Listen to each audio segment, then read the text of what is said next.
სტუდიის არქივში, ძველ სარდაფში დამალული 5-ის ფსკერზე ლეო ესაკიას ასისტენტმა იპოვა დამზადების დღიური 1957 წლიდან, რომელიც ბაში აჩუქის გადაღებების ჩანაწერებს შეიცავდა.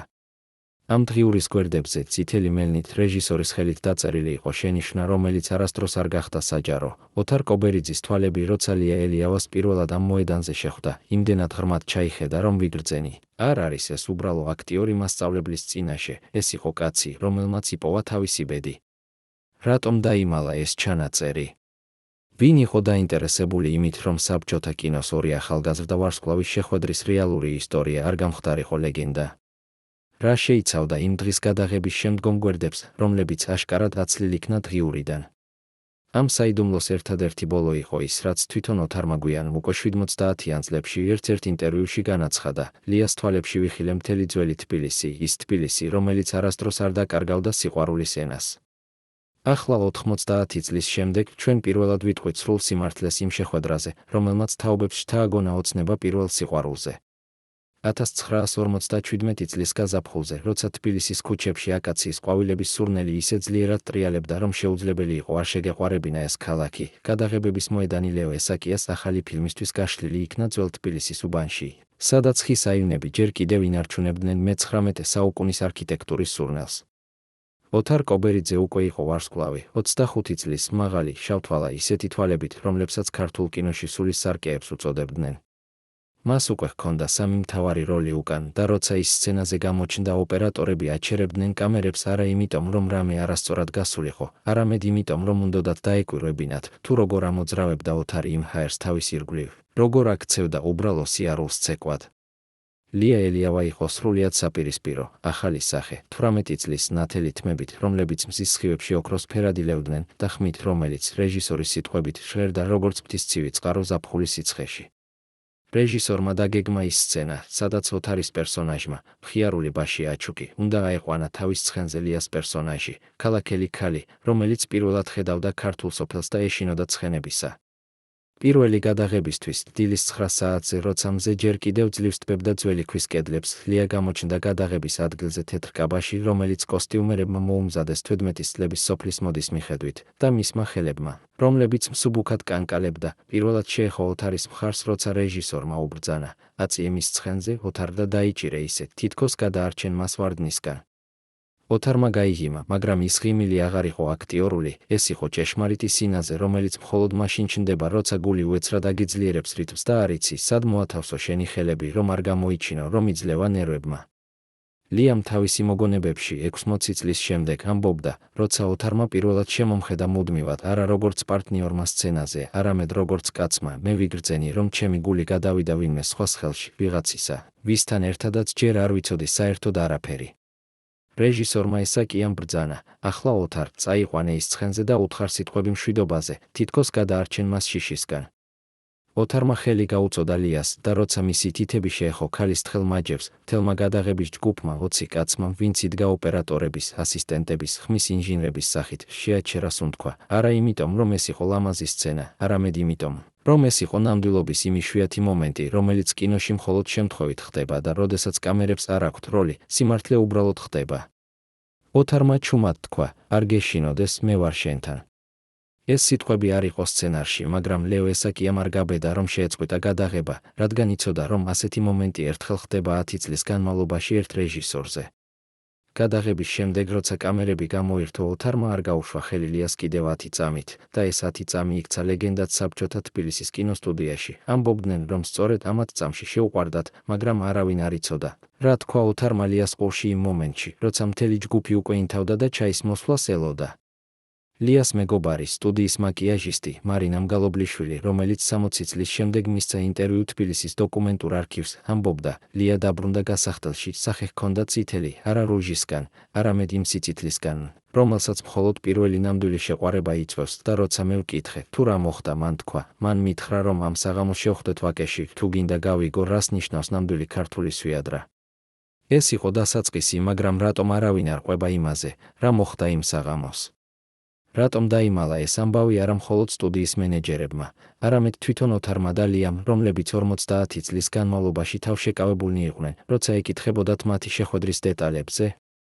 ვაკეში, პროსპექტ ჩავჩავაძეზე, სადაც 1957 წლის ივნის ახალგაზრდა თბილისელები შეიყრებოდნენ საღამოობით, იდგა პატარა ფონტანი, რომელსაც ადგილობრივები შეყვარებულთა ფონტანს უწოდებდნენ, რადგან იქ ტრადიცია იყო. თუ ბიჭს გოგონას შეხვედრა სურდა, ის იდგა ფონტნის მარჯვენა მხარეს 9 საათზე საღამოს, ხელში ყვავილებით და თუ გოგონა მოდიოდა, ეს იყო ნიშანი, რომ იგი ეთანხმებოდა პირველ სვიდროს. ოთარმა როცა ლიას ჩაუჩურჩულა ის მისამართი არ უთხრა, რომ ეს ტრადიცია მას თვითონ შეუქმნია 3 წლის წინ, როცა პირველად ცდილობდა, გოგონა მოეზიდა ისე, რომ არ ყოფილიყო ძალიან აშკარა და არ დაერღვია ქართული გუნება კეთილშობილებისა, რომელსაც მამა ასწავლიდა, ქალს არასდროს დააყოლო ზეწოლას, მისცე თავისუფლება არჩევანისა და თუ მოვა, ეს არის მისი გულის არჩევანი. ლია მოვიდა 9 საათზე და 30 წუთზე, რაც ნიშნავდა, რომ ის სულ ცოტა ყოყმანობდა, მაგრამ საბოლოოდ გადაწყვიტა, რომ ნამდვილი სიყვარულის რისკი იღებდა. იგი ეცვა ახლად შეკერილ ლურჯ კაბას, რომელიც მისი დედა-დედამისის საქორწილო კარადიდან გამოიღო და თმაში ჰქონდა ჩართული პატარა ვერცხლის სამაგრი, რომელიც ოჯახის ბაბუას ნაჩუქარი იყო.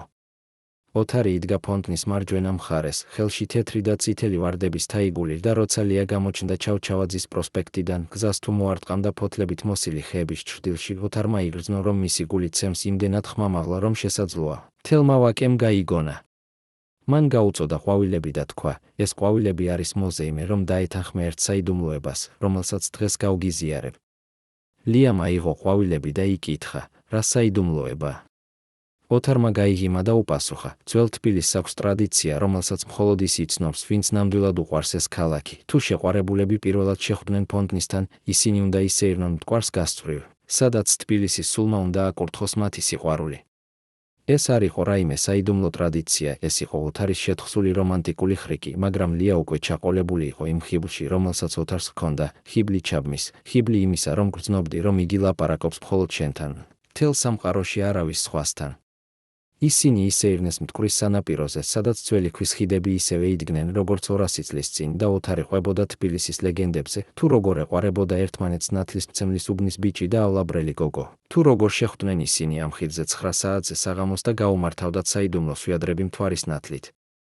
ლია უსმენდა, მაგრამ არა მხოლოდ სიტყვებს, არამედ იმ ინტონაციას, იმ სითბოს, რომელიც ოთარის ხმაში იყო და რომელიც ამბობდა, ეს არ არის უბრალოდ ამბავი, ეს არის მოწვევა, რომ შენ გახდე ნაწილი ჩემი ცხოვრებისა. ისინი ჩერდნენ მეტეხის ხიდთან, სადაც მტკვარი ყველაზე ფართოდ იშლება და ოთარმა თქვა, ამ ხიდზე ადრე ამბობდნენ, თუ ორი ადამიანი ერთდროულად უყურებს მდინარის ნაკადს და ფიქრობს ერთმანეთზე, მათი სულები შეერთდება სამუდამოდ. ლიამ გაიგიმა და უპასუხა, ეს რა, კიდევ ერთი შენი გამოგონილი ლეგენდაა? ოთარმა შეხედა მას და თქვა, არა, ეს არის ჩემი მომავალი ლეგენდა, ის, რომელსაც შენთან ერთად ვქმნი დღეს. ეს იყო პირველი სიტყვები, რომელმაც ლია ცრემლებით აავსო თვალები არა მწუხარებისგან, არამედ იმიტომ, რომ იცოდა, ეს იყო დასაწყისი იმისა, რაც გახდებოდა მთელი მისი ცხოვრების მნიშვნელობა. შემდეგ დღებში, როცა გადაღებები გრძელდებოდა, ოთარი და ლია იხვდებოდნენ საიდუმლოდ, ყოველდღიურად ვაკეში, მაგრამ არა ფონტნისთან, არამედ პატარა სკვერში, სადაც ძველი წიფლის ხე იდგა და სადაც არავინ შეამჩნევდა ორ ახალგაზრდას, რომლებიც თითქმის ჩუმად, მხოლოდ ხელების შეხებით ელაპარაკებოდნენ იმაზე, რაც არ შეეძლოთ ხმამაღლა მოთქმა, რომ ისინი ეყვარებოდნენ იმდენად ძლიერად, რომ ეშინოდათ რა მოხდებოდა, თუ სტუდიის მენეჯერებმა გაიგებდნენ და დაშლიდნენ ამ სიყვარულს, რადგან საბჭოთა კინოში არ იყო მიღებული, რომ ვარსკვლავები ერთმანეთს შეეყვარებინათ, ეს სულდავდა მათ კარიერას, აძლევდა ძალაუფლებას სტუდიას მათზე და ბევრი გახლდათ, ვინც მზად იყო გაენადგურებინა ახალგაზრდას სიყვარული ფულის, ტურების, სამსახურის გამო. ოთარი იცოდა, რომ ამ საიდუმლოებას მოუწევდა დაცვა როგორც სიცოცხლის საფასური, მაგრამ არც იმას უარობდა, რომ თითოეული შეხვედრა ლიასთან იყო აზრი იმისა, თუ რატომ ცხოვრობდა ამ დედამიწაზე. მაგრამ რატომ არასდროს არ გამხდარა საჯარო ეს პირველი სვიდროების ისტორია? ვინ იყო ის, ვინც აიძულა ოთარი და ლია მთელი თავიანთი ცხოვრების განმავლობაში ჩუმად ყოფილიყვნენ იმაზე, რაც მართლა მოხდა ვაკეში 1957 წლის ივნისში? რა იყო ის საფრთხე, რომელიც მათ ჩამოჰყვებოდა, თუ სიმართლეს ეტყოდნენ? თბილისის კინოსტუდიის დირექტორის სეიფში, რომელიც დაიხურა 1957 წლის სექტემბერში და არ გაიხსნა 90 წლის განმავლობაში, იცვა დოკუმენტი ნომერ 72, რომელსაც სათაური ჰქონდა კონტრაქტული ვალდებულებები მსახიობთა პირად ურთიერთობებზე. ეს დოკუმენტი იყო საიდუმლო ბრძანება, რომელიც კინოსტუდიამ შეადგინა 1945 წლებში და რომელიც ავალდებულებდა ყველა ხელმომწერ მსახიობს ვარსკვლავობის სტატუსის მქონეს, რომ წერილობით ეცნობებინა სტუდიას ნებისმიერი პირადი ურთიერთობის შესახებ, რომელიც შეეძლო გავლენა მოეხდინა მათ საზოგადოებრივ იმიჯზე. ამ დოკუმენტში, რომელიც დღეს ინახება თბილისის კინომუზეუმის დახურულ არქივში, აშკარად იყო დაწერილი, მსახიობი, რომელიც საკუთარ თავზე იღებს პასუხისმგებლობას კოლექტივის წინაშე, ვალდებულია არ შეუშალოს ხელი წარმოების პროცესს პირადი ემოციური ჩართულობით თანამოსაუბრეთან. ეს იყო ენა, რომელიც ნიშნავდა ერთს, ვარსკვლავებს არ ჰქონდათ უფლება შეეყვარებინათ, თუ სტუდია არ აძლევდა ამის უფლებას. ოთარ კობერიძეს როცა ხელი მოაწერა ამ დოკუმენტზე 1946-იან წლებში, რომ მისი კარიერა დაიწყო აყვავებისკენ, გონია, რომ ეს იყო ჩვეულებრივი ბიუროკრატიული ფორმალობა, ისეთივე როგორიც ათეული სხვა ფურცელი, რომლებსაც წერდა იმ დროის სტუდიებში.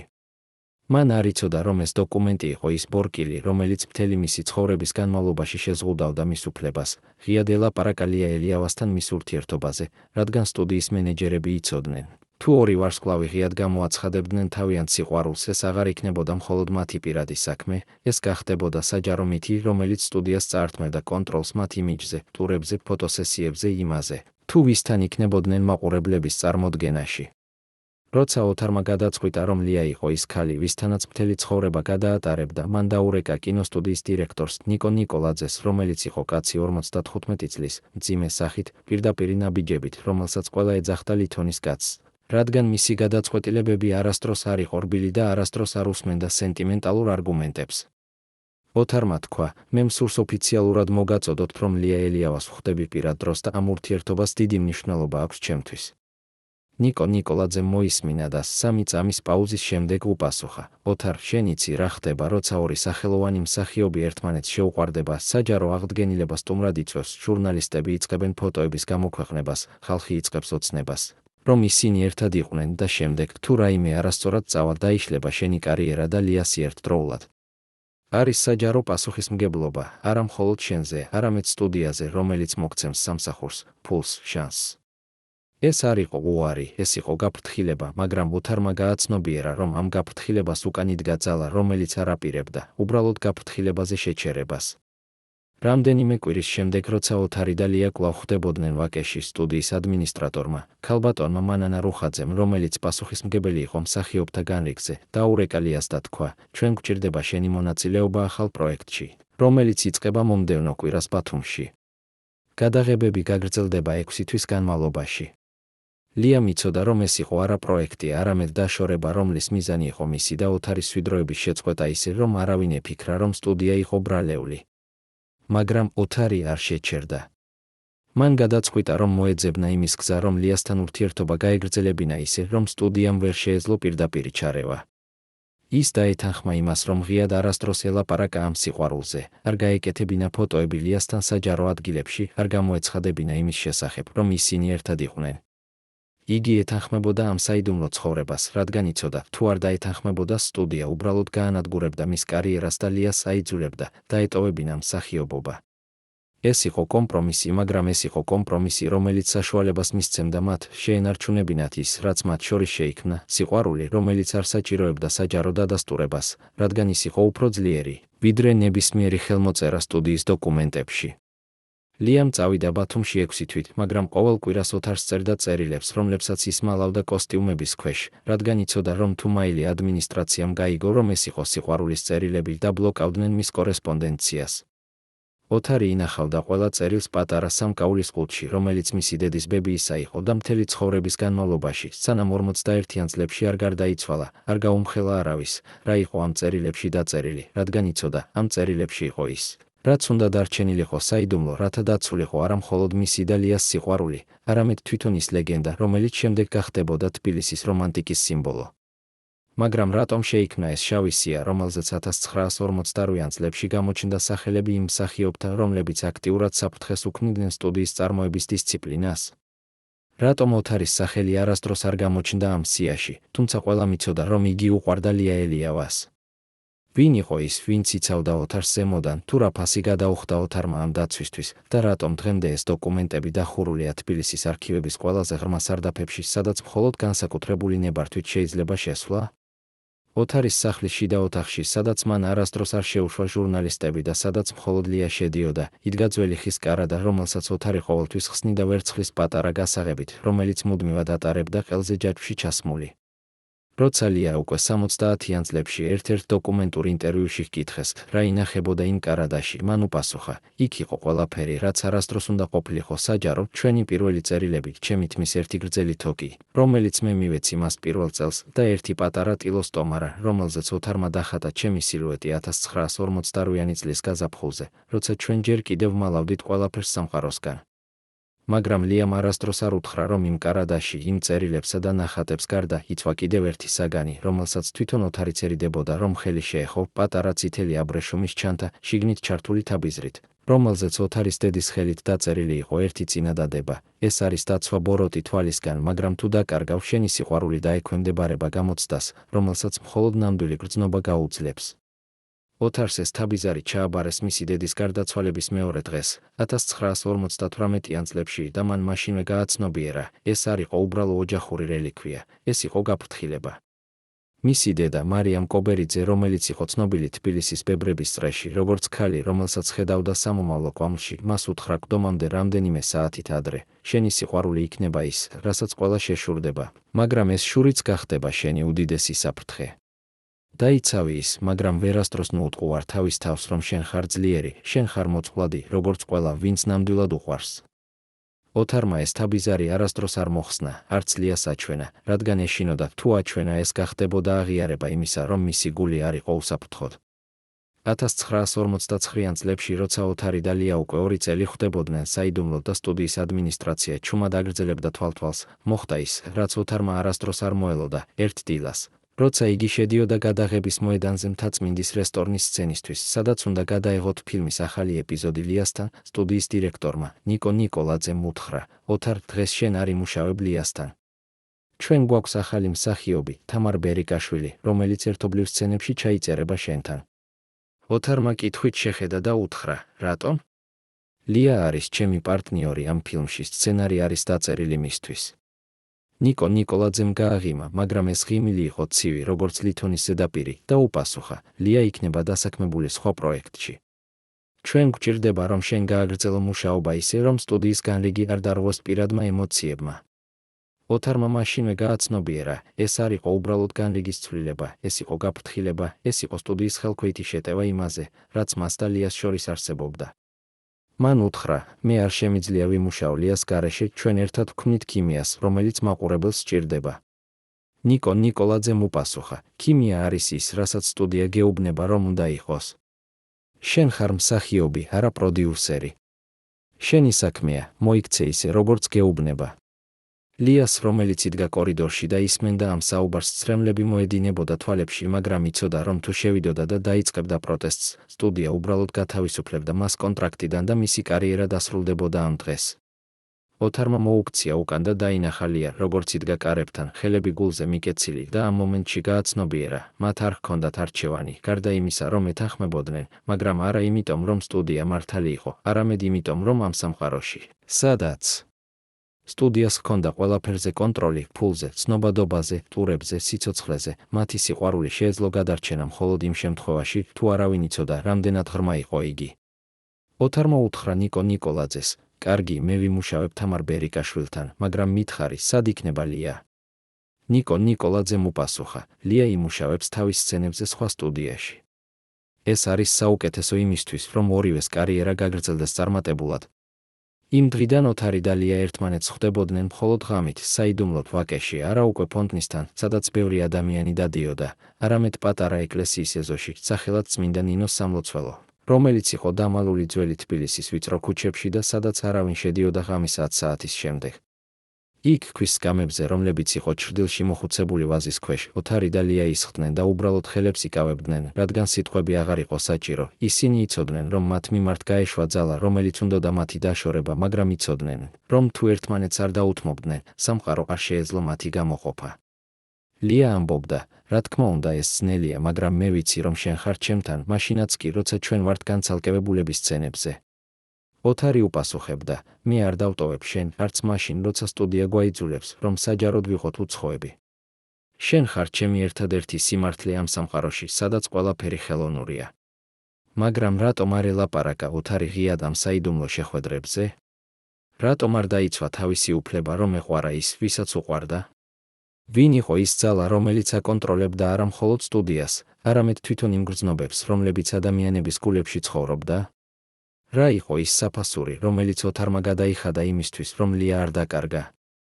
თაწმინდის რესტორანში, სადაც ოთარი და ლია ხვდებოდნენ თავიანთი მეგობრების წრეში 1960-იან წლებში იყო ერთი დახურული ოთახი მეორე სართულზე, რომელსაც ადგილობრივები ხუთის ოთახს უწოდებდნენ, რადგან იქ შეიყრებოდნენ 5 ადამიანი, რომლებიც იყვნენ თბილისის კინემატოგრაფიის ყველაზე ძლიერი ფიგურები: ნიკო ნიკოლაძე, სტუდიის დირექტორი, გიორგი რეხვიაშვილი, პროდიუსერი, რომელიც აკონტროლებდა ყველა ფილმის ფინანსებს, ვაჟა კვირიკაშვილი, კრიტიკოსი, რომლის სიტყვამ შეეძლო გაენადგურებინა ნებისმიერი ფილმი ერთი.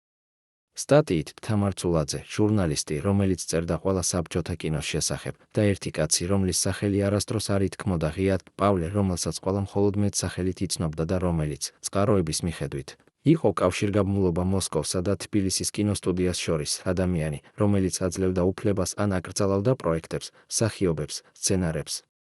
ამ ხუთს აქვთ ძალა იმაზე, რომ გადაწყვიტონ, ვინ იქნება ვარსკვლავი და ვინ გაქრება უნებურად თბილისის კინოსცენიდან.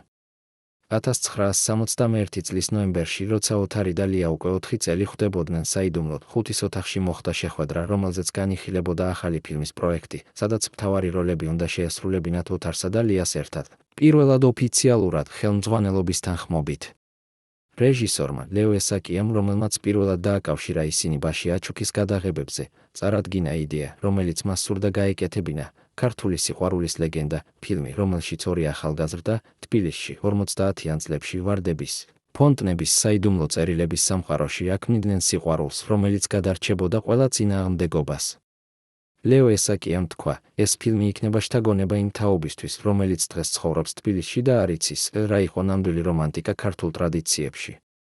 ოთარი და ლია არიან იდეალური წყვილი, მათ აქვთ ქიმია, მათ აქვთ ისტორია, მათ აქვთ ის სინაზე, რომელსაც მაყურებელი გრძნობს ეკრანიდან. მაგრამ ხუთის ერთ-ერთმა წევრმა, პავლემ, რომელიც მთელ შეხვედრაზე ჩუმად იჯდა და მოწევდა ძვირფასი სიგარის კერებს, უეცრად თქვა, ეს პროექტი ვერ გაივლის, რადგან ის, რაც ოთარსა დალიას აქვთ, არ არის მხოლოდ ქიმია, ეს არის რეალური სიყვარული, და თუ მაყურებელი ამას დაინახავს ეკრანზე, მათ მოუნდებათ, რომ ეს სიყვარული იყოს რეალურად ცხოვრებაშიც. და თუ ისინი გაიგებენ, რომ ეს არ არის მხოლოდ როლი, არამედ ნამდვილი ისტორია, ჩვენ დავკარგავთ კონტროლს მათი იმიჯზე. მაყურებელი იწყებს ოცნებას, რომ ისინი იქორწინონ, რომ მათ ჰყავდეთ შვილები, რომ ისინი იყვნენ იდეალური წყვილი, და თუ რაიმე მოხდება, თუ დაშორდნენ, თუ სკანდალი იქნება, ეს გაანადგურებს არა მხოლოდ მათ კარიერებს, არამედ სტუდიის რეპუტაციას. პავლემ შეაჩერა, ჩაისუნთქა და განაგრძო, ჩვენ არ შეგვიძლია დაუშვათ, რომ ორი მსახიობი გახდეს იმდენად ძლიერი სიმბოლო, რომ მათ საკუთარი ცხოვრება ჰქონდეთ, რომელსაც ჩვენ ვერ ვაკონტროლებთ. თუ გსურთ, რომ ისინი იყვნენ ვარსკვლავები, ისინი უნდა იყვნენ ჩვენი ვარსკვლავები, არა მათი საკუთარი. ამ სიტყვების შემდეგ დადგა სიჩუმე, რომელიც გრძელდებოდა 2 წუთამდე, და შემდეგ ნიკო ნიკოლაძემ უთხრა ლეო ესაკიას, ლეო, ეს პროექტი არ გაივლის. შეგიძლია აირჩიო სხვა მსახიობები. ლეო ესაკიამ შეეცადა დაეცვა თავისი იდეა, მაგრამ იცოდა, რომ ხუთის გადაწყვეტილებას არავინ არ უცვლიდა. ფილმი ქართული სიყვარულის ლეგენდა არასდროს არ გადაიღეს და ოთარი და ლია არასდროს არ მიიღეს საშუალება, რომ თავიანთი ნამდვილი ურთიერთობა ეკრანზე აღიარებულიყო.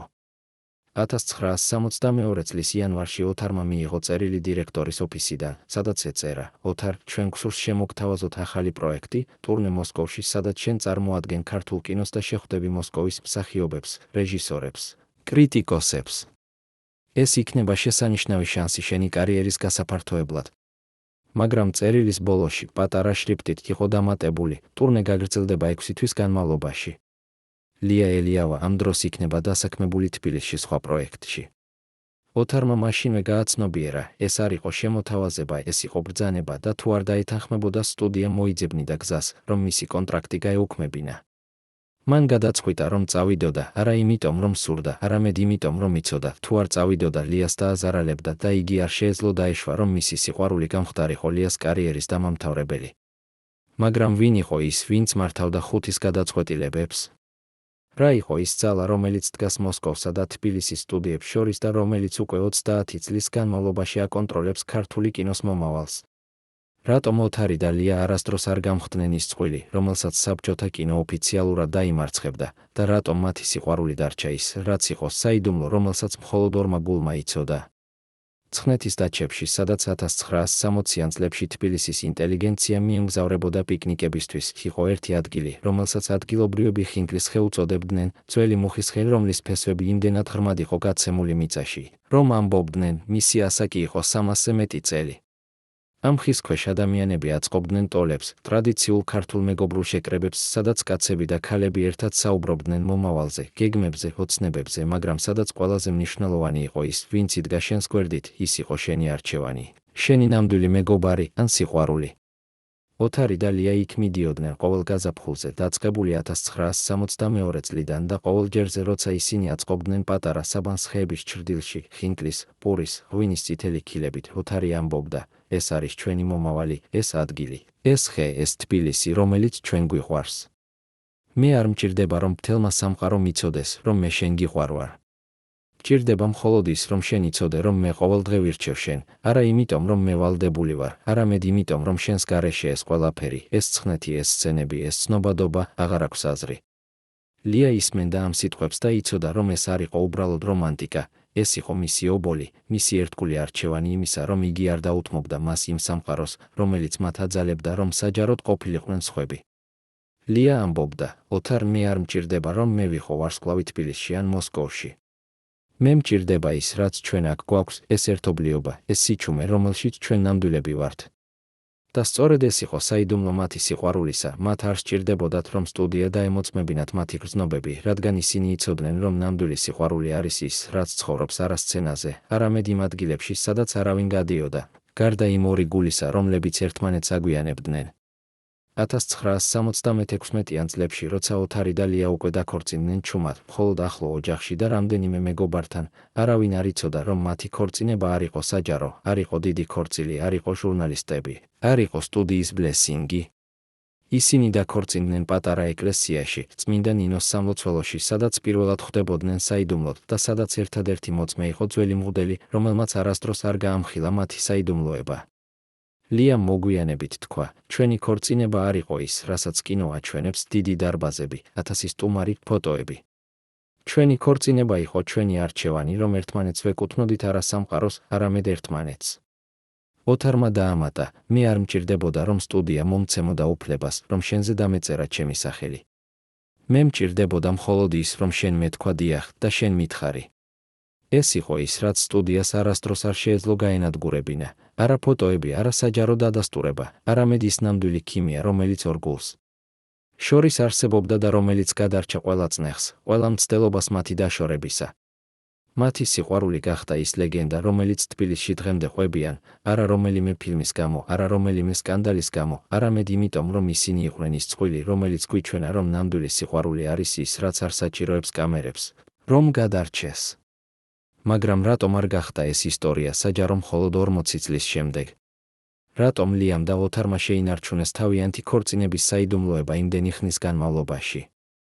რა იყო ის საფრთხე, რომელიც კვლავ მათ მიყოლებოდა, თუნდაც მაშინ, როცა სტუდიის კონტროლი უკვე აღარ იყო იმდენად ძლიერი? და რატომ დღესაც, როცა ყველაფერი დასრულდა, თბილისის ადამიანები კვლავ საუბრობენ იმ თაბიზარზე, რომელიც ოთარს ჰქონდა ყელზე და რომელიც გაქრა მისი გარდაცვალების დღეს? ოთარის პირადი საბანკო ანგარიშის ისტორია, რომელიც დღეს ინახება თბილისის სახელმწიფო ფინანსურ არქივში დახურულ საქაღალდეში ნომერ 1977, აჩვენებს უცნაურ სურათს 1968-იან წლებში, როცა ოთარი იყო ერთ-ერთი ყველაზე მაღალანაზღაურებადი მსახიობი საბჭოთა კავკასიაში. მისი ანგარიშზე შემოდიოდა თვეში საშუალოდ 1500 რუბლი, რაც იმ დროს იყო უზარმაზარი თანხა, შედარებით საშუალო ინჟინრის ხელფასთან, რომელიც იყო 130 რუბლი. მაგრამ ყოველი თვის ბოლოს, როცა ხდებოდა ანგარიშის შემოწმება, გამოდიოდა, რომ ოთარის ბალანსი იყო თითქმის ნულოვანი, მხოლოდ 50 ან 60 რუბლი რჩებოდა. წყაროების თანახმად, რომლებიც თბილისის ერთ-ერთმა ყოფილმა ბანკის თანამშრომელმა, ნინო ხუციშვილმა, გაუზიარა დოკუმენტურ არქივს 2004 წლის აგვისტოში, ეს თანხები ყოველთვის ირიცხებოდა 3 ადგილას. პირველი, სტუდიის დირექტორატის სპეციალურ ანგარიშზე, სახელად კულტურული განვითარების ფონდი, რომელიც ფაქტობრივად იყო სტუდიის მენეჯერების პირადი ჯიბე, საიდანაც ისინი აფინანსებდნენ არა ფილმებს, არამედ პირად ვილებს, მანქანებს, მოგზაურობებს მოსკოვში და ლენინგრადში. მეორე, თბილისის ერთ-ერთი ძალადობრივი ჯგუფის ხელმძღვანელის, ანზორ შავიჩიკოვანის, პირად ანგარიშზე, რომელმაც სავარაუდოდ იყო ის კავშირი, რომელიც იცავდა ოთარს სტუდიის მხრიდან გამოძალვებისგან და რომელიც მას საშუალებას აძლევდა, რომ ჰქონოდა ერთგვარი თავისუფლება პირად ცხოვრებაში, მაგრამ ამ თავისუფლების საფასური იყო ყოველთვიური საკურთხეველი იმისთვის, რომ დაცვა არ გაქრებულიყო. მესამე, პატარა თანხები, რომლებიც ოთარი აგზავნიდა ვაკეში, პატარა ბავშვთა სახლში, სადაც ცხოვრობდნენ ობოლი ბავშვები, რომლებსაც არ ჰყავდათ მშობლები და სადაც ოთარი ყოველთვეს ახმარებდა ფულს, თუმცა ამას არასდროს არ ამბობდა ჟურნალისტებს, რადგან იცოდა, თუ გაჟღერდებოდა, რომ იგი აძლევს ფულს ქველმოქმედებისთვის, სტუდია მოითხოვდა, რომ ეს მოხდენოდა სტუდიის სახელით, არა მისით, და მაშინ ეს თანხები აღარ მიდიოდა ბავშვებთან, არამედ სტუდიის პრესაში, სადაც ისინი გამოიყენებოდა იმიჯის შესაქმნელად. ლიამ როცა პირველად გაიგო, რომ ოთარის ანგარიში ყოველთვის ცარიელი იყო, ჰკითხა, ოთარ, სად მიდის ყველა ის ფული, რომელსაც შენ იღებ? ოთარმა უპასუხა, ლია, ფული არის ის, რაც ამ ქალაქში გიყიდის თავისუფლებას. მე ვიხდი თავისუფლების საფასურს იმისთვის, რომ შენთან ვიყო, რომ ჩვენ ვიყოთ ერთად, რომ არავინ შემოგიშალოს ხელი. თუ მე არ გადავიხდი, მოვადრო, როცა სტუდია წაგართმევს შენ, ან ანზორ ჩიქოვანი თავს მოგართმევს უსაფრთხოებას და მაშინ ჩვენ აღარ ვიქნებით. ლიამ მაშინ გააცნობიერა, ოთარის ცნობადობა, მისი ვარსკვლავობა, მისი სახელი, რომელსაც ხალხი აკურთხებდა ქუჩებში, იყო არა თავისუფლების გზა, არამედ ბორკილი, რომელიც მას აიძულებდა, ყოველთვის გადაეხადა ის თანხა, რომელიც მას საშუალებას აძლევდა, რომ ჰქონოდა ის ერთადერთი, რაც მას სურდა, სიყვარული. 1969 წლებში, როცა ოთარი და ლია უკვე ჰყავდათ პირველი შვილი, ნიკა, რომელიც დაიბადა 1976 წლებში, ოთარმა მიიღო ზარი ანზორ ჩიქოვანისგან, რომელმაც უთხრა, ოთარ, ჩვენ გვაქვს პრობლემა. ერთ-ერთმა ჟურნალისტმა, რომელიც მუშაობს მოსკოვის გაზეთში, გაიგო შენი და ლიას ქორწინების შესახებ და აპირებს სტატიის დაწერას. თუ ეს სტატია გამოვა, სტუდია დაკარგავს კონტროლს შენზე და ჩვენც დავკარგავთ ჩვენს შემოსავალს. მე უნდა შევაჩერო ეს ჟურნალისტი, მაგრამ ეს არის ძვირი. ოთარმა იცოდა, რომ ძვირი ნიშნავდა არა მხოლოდ ფულს, არამედ მის თანხმობას იმაზე, რომ მთელი შემდეგი წელი იმუშაოს იმ პროექტებში, რომლებსაც სტუდია არჩევდა, და არა იმ პროექტებში, რომლებსაც თვითონ სურდა. მან უთხრა ანზორს, გააკეთე, რაც საჭიროა, მაგრამ ჩემი ოჯახი უნდა დარჩეს დაცული. ანზორმა გააკეთა, ჟურნალისტს, რომლის სახელი იყო ვიქტორ პეტროვი, შესთავაზეს უდიდესი თანხა, რომ დაეწერა არა ოთარ და ლიას შესახებ, არამედ სხვა თემებზე, და როცა იგი უარი თქვა, ერთ საღამოს მისი ბინა გაძარცვეს და დაიკარგა მისი ყველა ჩანაწერი, ფოტოები, დოკუმენტები ოთარ და ლიას შესახებ. სტატია არასდროს არ გამოვიდა.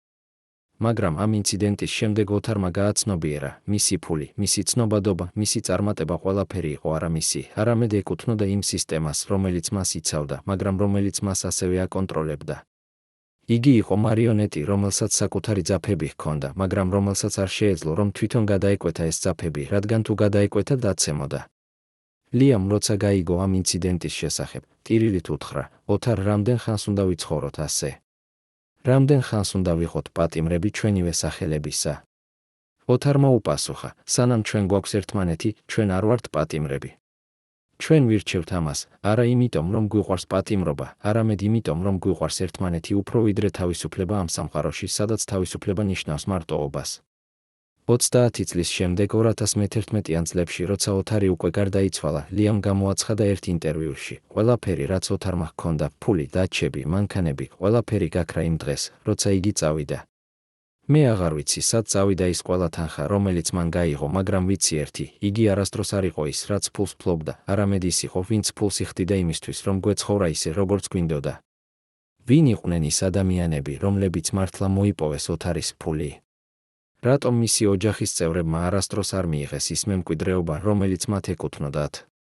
რა იყო ის საბოლოო შეთანხმება, რომელიც ოთარმა გააფორმა სიკვდილამდე რამდენიმე წლით ადრე და რომლის დოკუმენტები დღემდე დახურულია თბილისის ნოტარიუსის არქივში?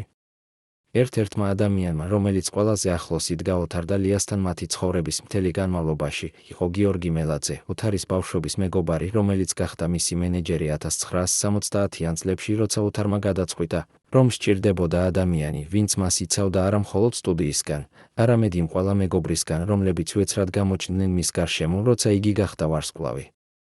გიორგი იყო მყუდრო, თავდაჭერილი, არასდროს არ ლაპარაკობდა ხმამაღლა, მაგრამ იცოდა ყველაფერი, ვინ რას აპირებდა, ვინ რას ამბობდა ოთარის ზურგს უკან, ვინ ცდილობდა მის დამეგობრებას მხოლოდ იმისთვის, რომ შემდეგ გამოეყენებინა. გიორგი იყო ის, ვინც ყოველდღიურად ამოწმებდა ოთარის ხელშეკრულებებს, ამოწმებდა ანგარიშების ისტორიას, ამოწმებდა თითოეულ ახალ მეგობარს, რომელიც ცდილობდა ოთარის წრეში შესვლას. მან არასდროს არ მიიღო ფული ამისთვის, ის ამბობდა, რომ მისი საფასური იყო ის, რომ ოთარი იყო მისი ერთადერთი ნამდვილი მეგობარი, ის კაცი, რომელსაც მას სჯეროდა. მაგრამ 1991 წლებში, როცა საბჭოთა კავშირი უკვე იშლებოდა და სტუდიების სისტემა იწყებდა კოლაფსს, გიორგი მელაძემ დაინახა რაღაც, რაც მას აშინებდა. ოთარის გარშემო გამოჩნდნენ ახალი ადამიანები, რომლებიც უკვე არ იყვნენ სტუდიის წარმომადგენლები, არამედ იყვნენ ბიზნესმენები, რომლებიც ცდილობდნენ ოთარის სახელის გამოყენებას ახალი კომერციული პროექტებისთვის, რესტორნები, რომლებიც იყო ოთარის სახელობისა მაღაზიები, რომლებიც აბრიალებდნენ მის ფოტოებს, პროდუქტები, რომლებსაც ურთავდნენ ოთარის ხელმოწერას. გიორგიმ უთხრა ოთარს, ოთარ, ეს ადამიანები არ არიან მეგობრები. ისინი ხედავენ შენში არა კაცს, არამედ ბრენდს, რომელსაც შეუძლიათ გამოიყენონ. ოთარმა მაშინ უპასუხა, გიორგი, მე ვიცი. მაგრამ რა არჩევანი მაქვს? სტუდია უკვე აღარ არსებობს ისე როგორც იყო. თუ მე არ დავეთანხმები ამ ახალ ადამიანებს, ჩემი ოჯახი დარჩება ფულის გარეშე, რადგან პენსიები არ იხდიან, კონტრაქტები აღარ მოქმედებს. მე უნდა ვიმუშაო, მაშინაც კი, თუ ეს ნიშნავს, რომ მყიდით ჩემს სახელს. გიორგიმ შეეცადა დაეცვა ოთარი, მაგრამ 1996 წლებში მოხდა ის, რაც მან ყველაზე მეტად ეშინოდა, ერთ-ერთმა იმ ახალმა პარტნიორმა, რომლის სახელი იყო ლევან ნადირაძე და რომელიც მართავდა რამდენიმე კომერციულ ობიექტს თბილისში, შესთავაზა ოთარს, რომ მისი სახელი გამოეყენებინა ახალი კაზინოსთვის, რომელიც უნდა გაეხსნა რუსთაველის პროსპექტზე. ლევანმა თქვა, ოთარ, ეს იქნება შენი კაზინო, შენი სახელით, შენი ფოტოებით. ხალხი მოვა იქ მხოლოდ იმიტომ, რომ შენ ხარ ლეგენდა.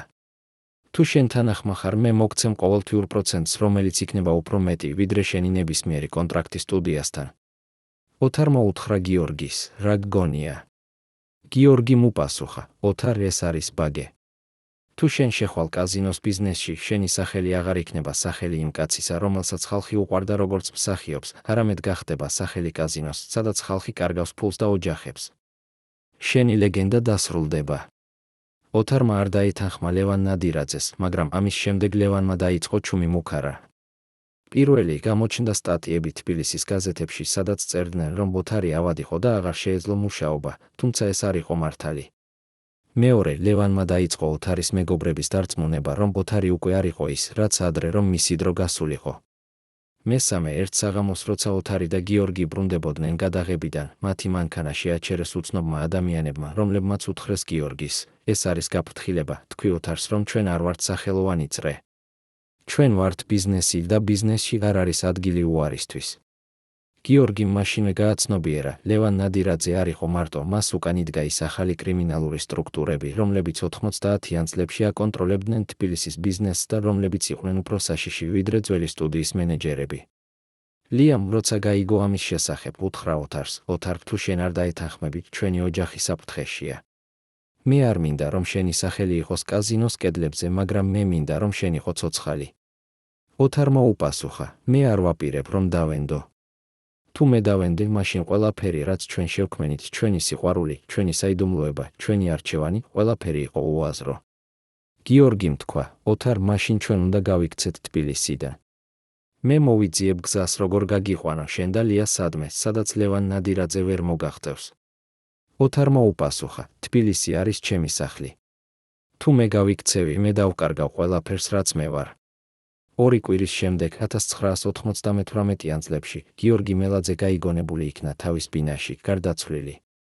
ოფიციალური ვერსია იყო გულის შეტევა, მაგრამ ოთარმა იცოდა, ეს არ იყო გულის შეტევა, ეს იყო შეტყობინება, რომელიც ლევან ნადირაძემ გაუგზავნა. შენი მცველი აღარ არის და ახლა შენ ხარ მარტო.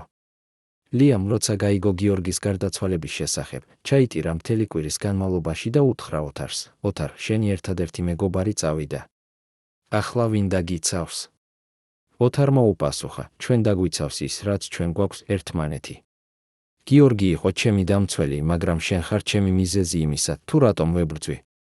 მაგრამ ოთარის თვალებში ლია დაინახა ის, რაც მას არასდროს არ უნახავს, შიშის ჩრდილი, რომელიც ამბობდა, რომ ომი, რომელშიც ოთარი ცხოვრობდა მთელი თავისი ცხოვრების განმავლობაში, უახლოვდებოდა ბოლოს და ეს ბოლო არ იქნებოდა ბედნიერი. რატომ არასდროს არ გამოიძია გიორგი მელაძის გარდაცვალების რეალური მიზეზი? ვინ იყო ის ექიმი, რომელმაც დაწერა გულის შეტევის დიაგნოზი, თუმცა გიორგის ოჯახი ამბობდა, რომ მას არასდროს არ ჰქონია გულის პრობლემები. რა მოხდა იმ ღამეს, როცა გიორგი ბოლოს იხილეს ცოცხალად და რატომ მისი ბინის კარზე არ იყო ნიშნები ძალადობისა, თითქოს იგი საკუთარ თავს შეუშვა ვინმე, ვისაც მან სჯეროდა? 1989 წლებში 2 წლის შემდეგ გიორგი მელაძის გარდაცვალების შემდეგ ოთარ კობერიძემ დაიწყო დადიოდა ექიმთან ხშირად, რადგან იგრძნო რომ მისი ჯანმრთელობა სწრაფად უარესდებოდა, შიგნით, სადაც არავინ ხედავდა, მაგრამ სადაც იგი თვითონ ზუსტად იცოდა რომ რაღაც რღვეოდა. ექიმმა, რომლის სახელი იყო ალექსანდრე შენგელია და რომელიც მუშაობდა თბილისის რესპუბლიკურ საავადმყოფოში, ჩაუტარა ოთარს სრული გამოკვლევა და მას უთხრა ის, რაც ოთარმა იცოდა, მაგრამ არ სურდა გაეგონა ხმამაღლა. ოთარ, შენი ღვიძლი არის გადატვირთულებული, შენი გული აჩვენებს არარეგულარულ რიტმს, შენი ნერვული სისტემა არის ქრონიკულ სტრესში. თუ შენ არ შეწყვეტ იმას, რასაც აკეთებ, მუდმივ მუშაობას, მუდმივ დაძაბულობას, მუდმივ ფარულ ცხოვრებას, შენი ორგანიზმი ჩამოიშლება უახლოეს 5 წელში. ოთარმა ჰკითხა, რა არის გამოსავალი? ალექსანდრე შენგელიამ უპასუხა, გამოსავალი არის ის, რომ შენ დააბალანსო შენი ცხოვრება, ნაკლები სტრესი, ნაკლები მალული ემოციები, ნაკლები იმ ტვირთი, რომელსაც შენ ატარებ როგორც საიდუმლოებას. მაგრამ მე ვიცი, რომ შენ არ შეწყვეტ, რადგან შენი საიდუმლოება არის შენი ოჯახის დაცვა. ოთარმა არ უთხრა ლიას ექიმის დიაგნოზის შესახებ, რადგან არ სურდა მისი შეწუხება, მაგრამ დაიწყო სიმპტომების დამალვა. ყოველ დილას, როცა იგი იღვიძებდა ტკივილით გულმკერდში, მალავდა ამას ღიმილით და ამბობდა ლიას, კარგად ვარ, უბრალოდ ცოტა დავიღალე. ყოველ საღამოს, როცა იგი უბრუნდებოდა გადაღებებიდან, ლია ამჩნევდა, რომ ოთარის სახე უფრო და უფრო ფერმკრთალი ხდებოდა, მაგრამ როცა ჰკითხავდა, ოთარი ამბობდა, ეს არის უბრალოდ ასაკი, არაფერი სერიოზული. მაგრამ 1989 წლებში თებერვალში, როცა ოთარი მუშაობდა ახალ ფილმში, სადაც მას უნდა გადაეღო სცენა, სადაც იგირბოდა ქუჩაში, იგი უეცრად შეაჩერა და ჩამოვარდა. გადაღების ჯგუფმა მიატანეს იგი რეანიმაციაში, სადაც ექიმებმა განუცხადეს ლიას, თქვენი ქმარი გადაიტანა მსუბუქი გულის შეტევა. მისი გული უკვე არ არის ძლიერი.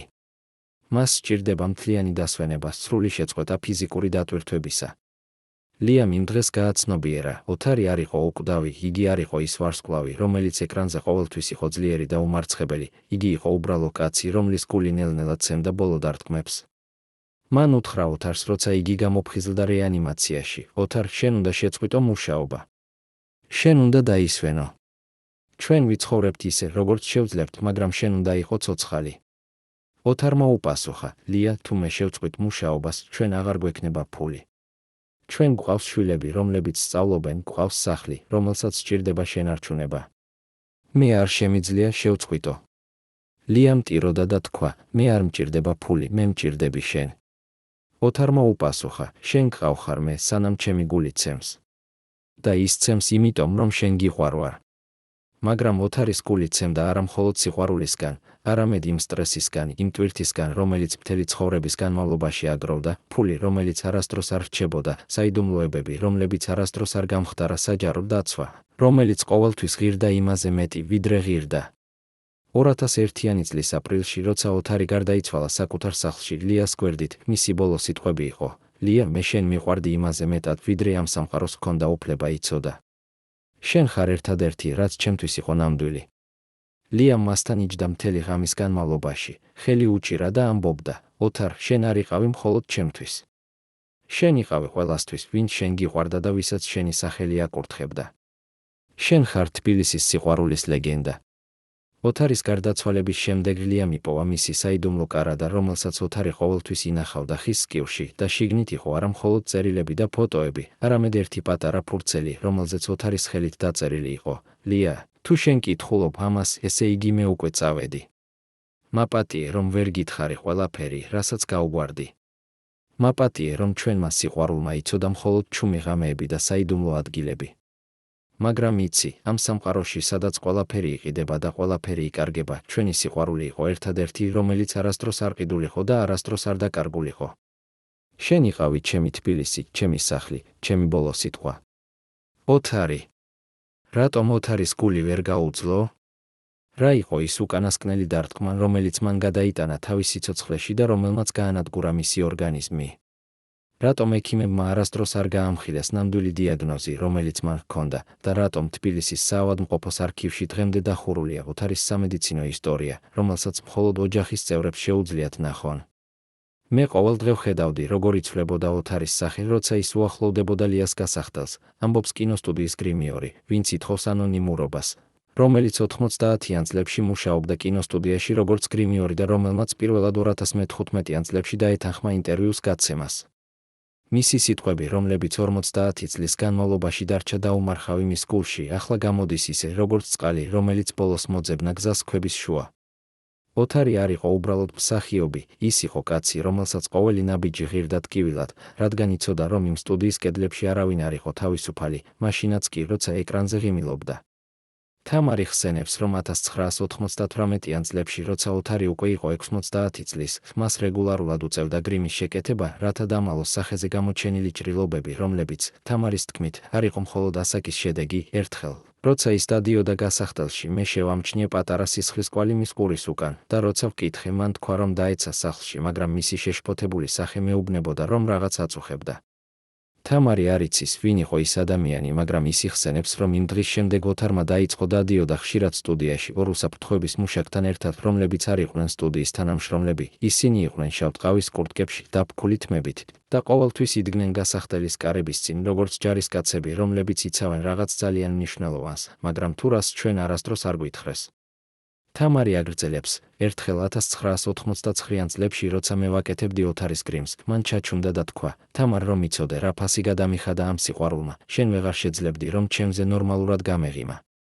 მე არ ვიცოდი, რას ნიშნავდა ეს, მაგრამ მისმა ხმამ, რომელიც იყო ისე ცივი და შორეული, მითხრა, ეს კაცი იყო ომში, რომელშიც არ იყო დამარცხება ან გამარჯვება, იყო მხოლოდ გადარჩენა. როდესაც თამარს კითხეს, რატომ მან არასდროს არ ელაპარაკა ამაზე ადრე, მან უპასუხა, რადგან მე ვეშინოდა არა ოთარისთვის, რომელიც უკვე წავიდა, არამედ ლიასთვის, რომელიც ჯერ კიდევ ცხოვრობდა და რომელსაც არ უნდა გაეგო, თუ რამდენს თმობდა ოთარი მის გამო. თამარი ასრულებს თავის მონათხრობს ერთი შეკითხვით, რომელიც დღემდე აწუხებს, თუ ოთარი ნამდვილად ვარდებოდა, როგორც ოფიციალურად ნათქვამია, რატომ მისი ყურის უკანის ჭრილობა გამოიყურებოდა როგორც დანის კვალი, არა დაცემის. ვინ იყო ის, ვინც მართლა ახლოს იდგა ოთარის გვერდით მის უკანასკნელ წლებში და რატომ ეს კითხვები დღემდე რჩება უპასუხოდ იმ ადამიანებისთვის, რომლებსაც მართლა სურთ სიმართლის ცოდნა. ოთარის შვილმა, ნიკა კობერიძემ, რომელიც დაიბადა მათი ქორწინების შემდეგ და რომელიც დღეს არის უკვე 40-იანი წლების მხატვარი, პირველად 2015 წლებში გახსნა საკუთარი მამის საიდუმლო კარადა, რომელსაც ლიამ ასტატოვა თავის უკანასკნელ ანდერძში. ამ კარადაში, რომელიც იდგა ლიას საძინებელში, ძველი წიფლის ხის კარადა, დალუქული ვერცხლის გასაღებით, ნიკამ იპოვა არა მხოლოდ ის წერილები, რომლებზეც ლია საუბრობდა, არამედ ერთი საგანი, რომელმაც მას გულში ჩაუჯდა როგორც ყინული, პატარა თეთრი კონვერტი, რომელზე ოთარის ხელით დაწერილი იყო. ნიკა, თუ კითხულობ ამას, ესე იგი შენ უკვე დიდი ხარ და შენ მზად ხარ, რომ გაიგო სიმართლე, რომელსაც მე ვერ გითხარი. შიგნით იყო ერთი გვერდი, რომელიც ოთარმა დაწერა მისი უკანასკნელ წლებში და სადაც წერდა, ნიკა, შენი დედა და მე ვიცხოვრეთ ცხოვრება, რომელიც არასდროს არ იყო ჩვენი საკუთარი, ჩვენ ვიყავით კონტრაქტები, ჩვენ ვიყავით სახელები, რომლებიც სხვები ფლობდნენ. მაგრამ ჩვენს შორის, რასაც არავინ არ ხედავდა, იყო ის სიყვარული, რომელიც არ საჭიროებდა საჯარო დადასტურებას. შენ დაიბადე, არა იმიტომ, რომ ჩვენ გვსურდა შვილი, არამედ იმიტომ, რომ შენ იყავი ერთადერთი მტკიცებულება იმისა, რომ ჩვენი სიყვარული არ იყო ილუზია, ის იყო ნამდვილი. ნიკა, რომელიც დღეს კითხულობს ამ წერილს, ხმამაღლა ჩვენი კამერისთვის ამბობს, მე ყოველთვის ვიცოდი, რომ ჩემი მშობლები იყვნენ განსაკუთრებული, მაგრამ მე არასდროს არ ვიცოდი, რომ ისინი იყვნენ პატიმრები საკუთარი ცნობადობისა. როცა მე ვიყავი ბავშვი, ჩემი მამა მაქცევდა თბილისის ძველ უბნებში, სადაც ხალხი მას მიესალმებოდა და ამბობდა, ოთარ, შენ ხარ ჩვენი ვარსკვლავი, შენ გვიჩვენე, რა არის სიყვარული. მაგრამ მე ახლა ვიცი, რომ იმ სიტყვების უკან იყო ტკივილი, რომელსაც ჩემი მამა მალავდა, ტკივილი იმისა, რომ ხალხი აკურთხებდა იმას, რაც მას ჰქონდა, მაგრამ არავინ არ იცოდა, რა ფასი გადაიხადა მან ამისთვის. ნიკამ დაამატა ერთი დეტალი, რომელიც აქამდე არასდროს არ გახდა საჯარო. ჩემი მამის კარადაში იმ წერილების გარდა იყო ერთი პატარა ფოტო, რომელზეც იდგნენ ორი კაცი, ჩემი მამა და ერთი უცნობი კაცი, ძალიან მაღალი, შავი სარტყლით, ძლიერი ხელებით. ფოტოს უკან ჩემი მამის ხელით დაწერილი იყო, უცნობი ბიზნესმენი, 2001 წელი, ბოლო შეხვედრა. მე არ ვიცოდი, ვინ იყო ეს კაცი, მაგრამ როცა მე ვკითხე ჩემს დედას, მან ჩაიტირა და თქვა, ეს არის ის კაცი, რომელთანაც მამას ჰქონდა კონფლიქტი. ლია, რომელიც დღეს ცხოვრობს თბილისში, ჩუმბინაში, სადაც კედლებზე კიდევ კიდია ოთარის ფოტოები, პირველად 2015 წლებში დაეთანხმა, რომ ელაპარაკა კამერას წინაშე იმ ღამეზე, რომელიც იყო ოთარის უკანასკნელი ღამე ცოცხალი. მისი სიტყვები არის ისეთი ძლიერი, რომ მთელი სტუდია ჩაჩუმდა, როცა ის ლაპარაკობს. ოთარს ბოლო თვის განმავლობაში ჰქონდა შიში, არა სიკვდილის შიში, არამედ შიში იმისა, რომ მე დარჩებოდი მარტო ამ სამყაროში, სადაც ადამიანები, რომლებიც მას უყვარდათ, ვეღარ იქნებოდნენ. ის მეუბნებოდა, ლია, თუ მეწავალ, შენ არ ელაპარაკო ლევან ნადირაძეს, არ გახსნა კარი, თუ ის მოვა, არ უპასუხო ზარს, თუ ის დარეკავს. ის არის ის კაცი, რომელიც მინდოდა ჩემი სახელის გამოყენება როგორც ბიზნესი და მე არ დავეთანხმე. ამიტომ ის არ მისცემს შენ მშვიდობას. ლიას თქმით, 1999 წლების დეკემბერში 3 თვით ადრე ოთარის გარდაცვალებისა, ლევან ნადირაძე მოვიდა მათ სახლში, მაშინ როცა ოთარი არ იყო და უთხრა ლიას, ლია, შენი ქმარი არის დაჯიუტებული კაცი, რომელიც არ რჩება რეალურად. მე მინდა შემოგთავაზო ერთი შანსი, მე მოგცემ შენ შვილებს უსაფრთხოებას, მაგრამ ოთარმა უნდა მომცეს მისი სახელისუფლება ჩემი კაზინოსთვის. თუ ის არ დაეთანხმება, ჩვენ ვეღარ დავიცავთ მას იმ ხალხისგან, რომლებიც მას უყურებენ როგორც კონკურენტს. ლია ამბობს, მე მაშინვე გავიგონე ოთარი და ვუთხარი ის, რაც ლევანმა მითხრა. ოთარმა ჩაჩუმდა ხელები გულზე დაიდო და თქვა, ლია, თუ მე დავეთანხმები ამას, ყველაფერი, რისთვისაც ჩვენ ვებრძოდით, იქნება უაზრო. მე არ ვაპირებ, რომ ჩემი სახელი იყოს კაზინოს კედელზე, სადაც ხალხი კარგავს თავის ოჯახებს. მე ვიარე მთელი ჩემი ცხოვრება იმ რისკის ქვეშ, რომ დავკარგო შენ, მაგრამ მე არ დავკარგავ ჩემს სულს.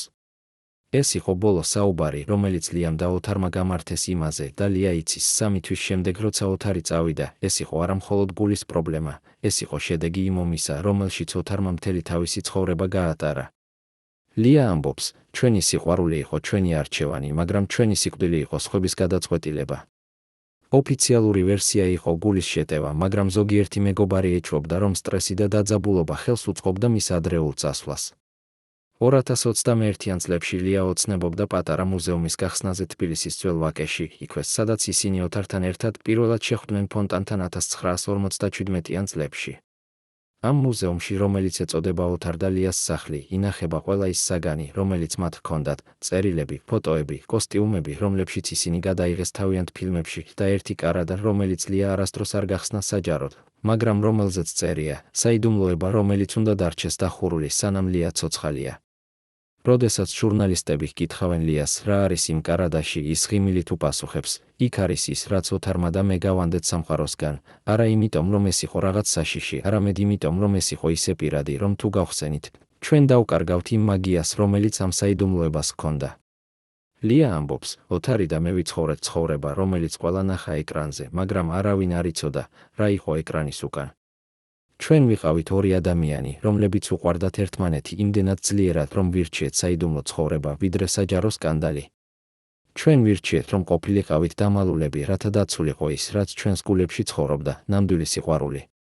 ლია აგრძელებს, დღეს, როცა ახალგაზრდები მეკითხებიან, როგორ გადარჩა ჩვენი სიყვარული იმდენი წნეხის შემდეგ, მე ვუპასუხებ, ჩვენი სიყვარული გადარჩა არა იმიტომ, რომ ჩვენ ვიყავით ძლიერები, არამედ იმიტომ, რომ ჩვენ ვიცოდით, სიყვარული არის არა ის, რაც საჯაროდ დადასტურდება, არამედ ის, რაც ცხოვრობს იმ წუთებში, როცა შენ და შენი საყვარელი ადამიანი ხართ მარტო და არავინ გეუბნებათ, რა უნდა იყოთ. ლია ამბობს, ოთარი წავიდა 1999 წლებში, მაგრამ მისი სული დარჩა იქ ვაკეში, იმ ფონტანთან, სადაც ჩვენ პირველად ვიყავით ერთად. ყოველ წელს, ოთარის დაბადების დღეს, მე მივდივარ იქ ხელში ვარდებით და ვსხედვარ ფონტნის მარჯვენა მხარეს, როგორც ის სხედა ჩემზე ლოდინში 1957 წლებში. და ყოველ ჯერზე, როცა მე ვსხედვარ, მე ვგრძნობ, რომ ოთარი არის ჩემთან, არა როგორც მოჩვენება, არამედ როგორც ის სითბო, რომელიც ჩემს გულში ცხოვრობს, სანამ ჩემი ბოლოს უნთქვა დამრჩება. ლიას თქმით, მისი ერთადერთი ოცნება დღეს არის ის, რომ როცა იგი წავა, მისი ნაცარი დაიფანტოს იმავე ადგილზე, სადაც ოთარის ნაცარი დაიფანტა, მტკვარში, სადაც ისინი პირველად ისეირნეს ერთად და სადაც ოთარმა უთხრა, ამ მდინარეში ჩვენი სულები შეერთდება სამუდამოდ. ლია ამბობს, ჩვენი სიყვარული არ იყო ის, რაც ფილმებში ჩანს, დიდი ქორწილები, მილიონობით გულმოწყალეობა, საჯარო შესწნება. ჩვენი სიყვარული იყო ის, რაც ცხოვრობდა იმ ჩუმღამეებში, როცა ჩვენ ერთად ვიჯდით წმინდა ნინოს სამლოცველოში და ვლოცულობდით არა ცნობადობაზე, არამედ იმაზე, რომ კიდევ ერთი დღე გვქონოდა ერთად. ლია ასრულებს თავის მონათხრობს ერთი სიტყვით, რომელიც ყველაზე ძლიერია, ოთარ, თუ შენ გესმის მე ამ საუბრისა, იცოდე, შენ იყავი ჩემი მთელი ცხოვრება და არაფერი, არც ფული, არც ცნობადობა, არც სტუდიის კონტროლი ვერასდროს ვერ წაგართმევს ჩემს გულიდან. დღეს 2023 წლებში თბილისის ძველ ვაკეში, იქ სადაც ოთარი და ლია პირველად შეხვდნენ, ადგილობრივები იხსენებენ, რომ იქ სადაც ისინი ხშირად ხვდებოდნენ, სიყვარული, რომელიც ვერასდროს ვერ დამარცხდა. ეს ხომალდი დაამონტაჟეს თბილისის მერიამ 2021 წლებში, მას შემდეგ რაც ათასობით თბილისელმა მოიწერა პეტიცია, რომელიც მოითხოვდა, რომ ქალაქმა აღიარა ოთარ და ლიას ისტორია როგორც ქართული რომანტიკის სიმბოლო.